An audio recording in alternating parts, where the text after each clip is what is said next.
Би чамдаа зөвхөн ажиллал ярмаар шүү. Танаа хадам ээж ер нь шүүхэд ялагдаж үзээгүй хуулийн фермд хамтарч ажиллаж байгаа. Манай өрсөлдөгчл гэсэн үг л дээ. Чи тэгээд яасан? Тэр хуулийн фермээс найхад байгаа юм. Эсвэл надаас илүү мөнгө хэмжлэх гээд байгаа юм уу? Юу гэж дээ би ерөөсөө тэг. Би нэг хэлсэн бэ.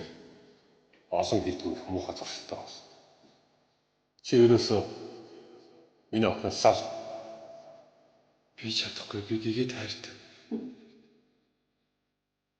Өөрийнхөө дүү ээж хоёрын төлөө үнэхээр санаа чинь зовхгүй байгаа юм тест. Өөртөө л гомд.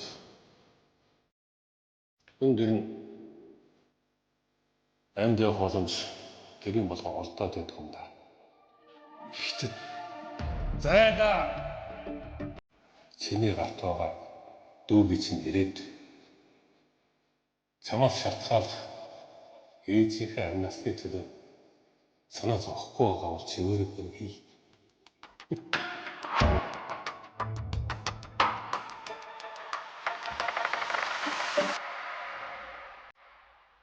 Чи ч үлгэр зохиохтой муу юм а тий.